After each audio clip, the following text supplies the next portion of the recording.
Discovering Moraine State Park, celebrating 50 years. This month, we are highlighting your options for staying overnight at the park. Sponsored by Butler County Tourism and Convention Bureau. Moraine State Park has a lot to see with probably more than a person can fit in one day.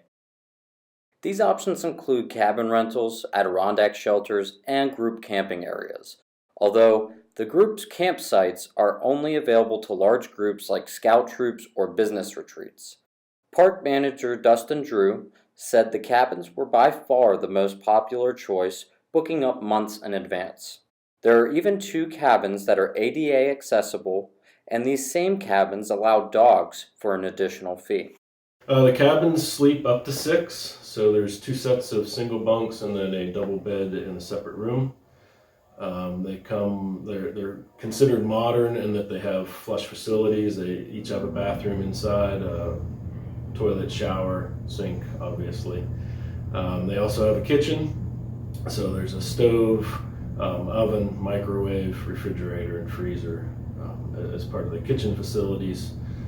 Visitors are responsible for bringing things like cutlery, pots, and pans, and also sheets and toiletries.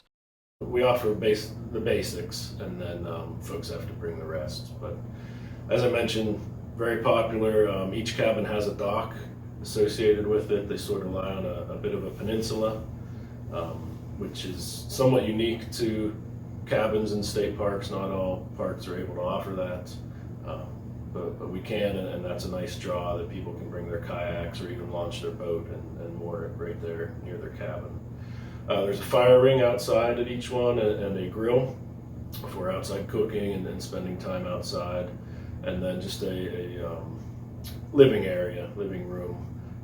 No type of TV or other modern type of appliances. We do get those requests, but we really try and keep the focus on the park and enjoying nature while you're out here.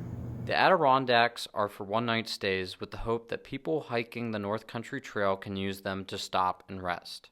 The Adirondack shelters are off of a spur trail from the North Country Trail, but they're fairly close, obviously within walking distance. They're in a forested area. It's a very rustic setting.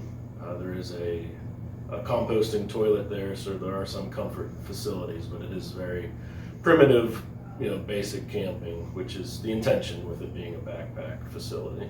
So the Adirondack shelters hold pretty true to a common design. They do vary a little bit from park to park and state to state, but it's basically a raised platform floor, wooden floor, with 3 sides, 3 wooden walls, and then a roof. And some people will put a tarp in front of that in colder weather just to combat the wind and hold some heat in. But that's basically what you get, a 3-sided structure with a roof. Wintertime use of the Adirondack shelters is definitely less than the rest of the year, but they do get used. They are open year-round.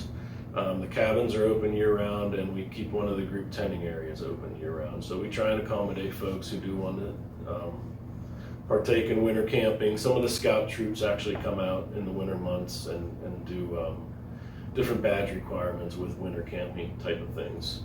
I would say, as far as the shelters go, it's not a daily use through the winter months, but weekend use is still somewhat common.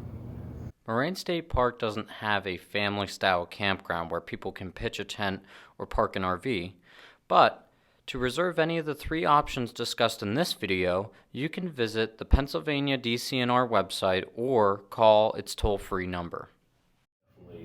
Folks staying at the cabins take advantage of that. We have a lot of returning customers that make their reservations for roughly the same time every year. So I would encourage you that if you are interested, especially in the cabins, to try and plan ahead and make that reservation well in advance. Summertime use is usually booked up several months in advance. We do go to a 7-night minimum rental through most of the summer months. Outside of that, it's a 2-night minimum rental. So even spring and fall time book up fairly quickly, but there's usually openings through the winter are a little bit, it's more easy to get in during the winter months.